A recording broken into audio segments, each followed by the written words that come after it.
Assalamualaikum warahmatullahi wabarakatuh. Good morning, friends.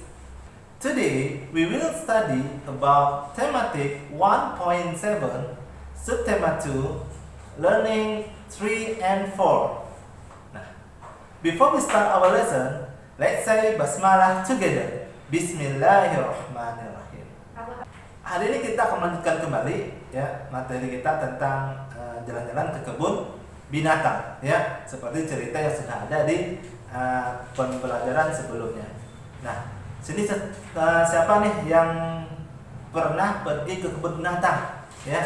Apa saja hewan-hewan yang pernah teman-teman lihat di kebun binatang ya? Silahkan tulis kolom komentar, hewan apa saja yang pernah teman-teman lihat di kebun binatang.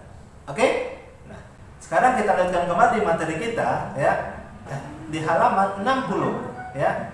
Silakan teman-teman lihat bukunya dan ikuti materi kita hari ini sampai selesai. Di halaman 60 ini, teman-teman melanjutkan membaca cerita tentang Titus yang sedang jalan-jalan ke kebun binatang. Ya, dibaca ceritanya sampai selesai. Nah, di dalam cerita ya atau pada gambar, teman-teman melihat ada tulisan-tulisan ya, kalimat pemberitahuan ya. Tentunya kalau teman-teman pergi ke kebun binatang atau tempat-tempat lain ya, tentu teman-teman melihat ada kalimat pemberitahuan biasa ditempel di dinding ya, atau di tempat-tempat yang mudah terlihat sama orang ya. Seperti yang ada di buku ya, ada tulisan dilarang memberi makanan pada hewan. Lalu ada juga kalimat jangan membuang sampah sembarangan. Kalau teman-teman ada melihat kalimat dilarang memberi makanan pada hewan, apa sih yang teman lakuin? Ya, tentu kita tidak akan memberi makanan pada hewan, karena sudah jelas itu sangat dilarang ya pada tulisan yang telah kita baca. Terus kalau kita melanggar gimana ya? Atau kita malah memberi makanan pada hewan? Ya, tentu kita akan ditegur ya oleh petugas penjaga kebun binatang, bahkan bisa-bisa akan diberi sanksi denda atau apa saja ya. Jadi kita kalau melihat ada kalimat-kalimat pemberitahuan ya di fasilitas umum, kita harus mematuhi peraturan tersebut. Nah, selanjutnya teman-teman kerjakan tugas ya, ada latihan di halaman 61 ya. Silakan teman-teman lihat gambarnya. Dan apa sih yang kita lakukan jika melihat tulisan seperti yang ada pada gambar ya?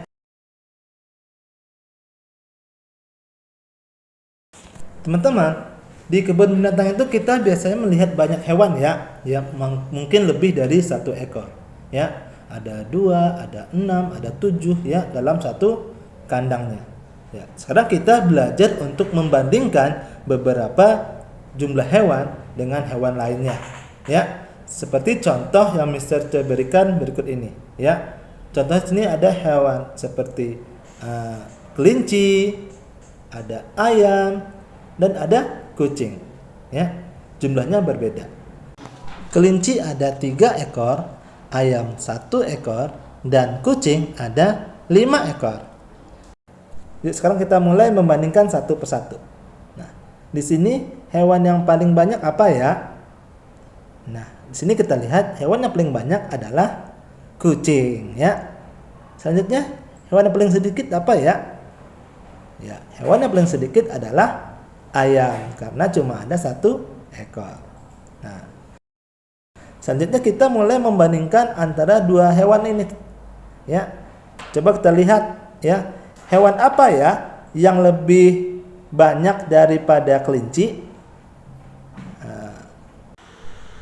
Maka jawabannya adalah kucing lebih banyak daripada kelinci. Lalu hewan yang paling sedikit daripada kelinci apa ya? Ya, jawabannya adalah ayam lebih sedikit dari kelinci. Nah, sekarang kita lihat ya, kita urutkan ya hewan-hewan dari yang terbanyak hingga yang paling sedikit. Di sini paling banyak adalah kucing. Habis kucing apa lagi? Ya, lalu ada kelinci, lalu ayam. Nah, lanjut kita urutkan dari yang hewan paling sedikit sampai hewan paling banyak. Nah, hewan paling sedikit adalah mulai dari ayam, ya. Lalu apa lagi? Kelinci, dan yang terakhir adalah kucing, ya. Nah, sekarang teman-teman silakan dibuka bukunya, kerjakan latihan ya di halaman 63 dan 64. Teman-teman, tadi kita sudah menghitung ya hewan-hewan yang paling banyak sampai hewan yang paling sedikit ya. Nah, sekarang kita coba bernyanyi burung kutilang ya, ciptaan dari Ibu Sud.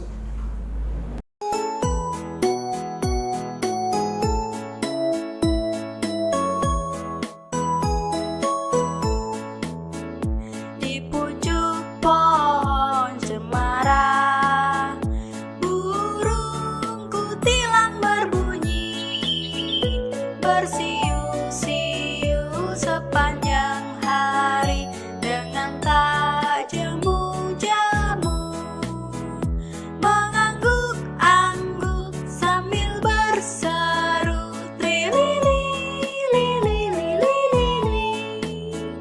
sambil berlompat-lompatan, paruhnya selalu terbuka.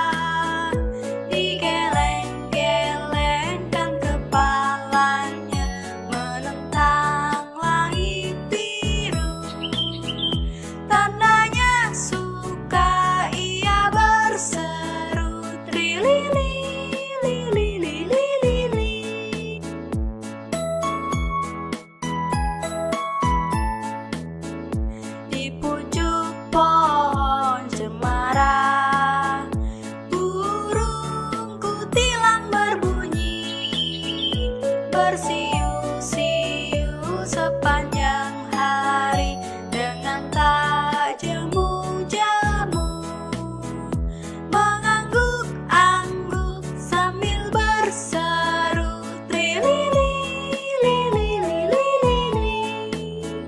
sambil berlompat-lompatan, paruhnya selalu terbuka.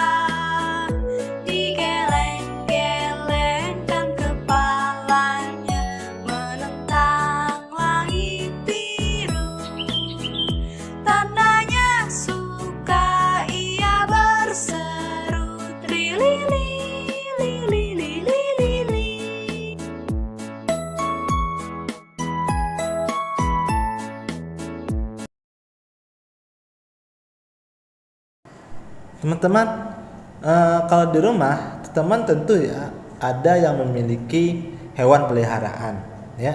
Namun ada juga yang belum memiliki hewan peliharaan, ya. Namun maupun kita sudah memiliki hewan peliharaan atau belum memiliki hewan peliharaan, tentu kita tahu ya cara-cara kita merawat hewan peliharaan kita supaya tetap hidup dengan sehat, tidak cepat mati, ya. Nah, bagaimana ya caranya? Nah, yuk kita perhatikan percakapan teks antara Titus dan Ratna yang ada di halaman 69. Halo Ratna, apa yang sedang kamu lakukan? Halo Titus, aku sedang membersihkan kandang kelinciku. Mengapa kandang kelinci itu kamu bersihkan, Ratna? Karena kandang kelinci harus selalu dibersihkan, Titus, agar kelinci yang tinggal di dalamnya selalu sehat. Oh, begitu. Lalu, apa lagi yang biasa kamu lakukan dalam merawat kelinci?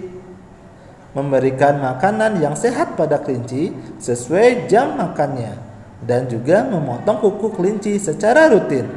Wah, kamu hebat, Ratna. Kamu merawat kelincimu dengan baik. Terima kasih, Ratna. Iya, sama-sama, Titus. Nah, dari percakapan tadi, ya, kita tahu ya aturan Ratna cara merawat kelinci, ya. Silahkan teman-teman tulis aturan apa saja ya yang dilakukan Ratna untuk merawat kelincinya supaya tetap sehat. Silahkan ditulis di halaman 70. Dan di bagian bawahnya teman-teman juga tuliskan aturan teman-teman di rumah ya untuk merawat hewan peliharaannya agar tetap tumbuh sehat. Ya, apa saja yang teman-teman lakukan supaya hewannya tetap sehat. Ya, tugas-tugas teman-teman tadi yang di halaman 61, lalu di 63, 64 dan halaman 70 teman kirimkan ke Google Classroom-nya.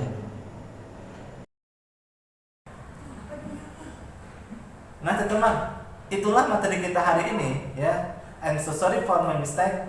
I close by say alhamdulillah rabbil alamin.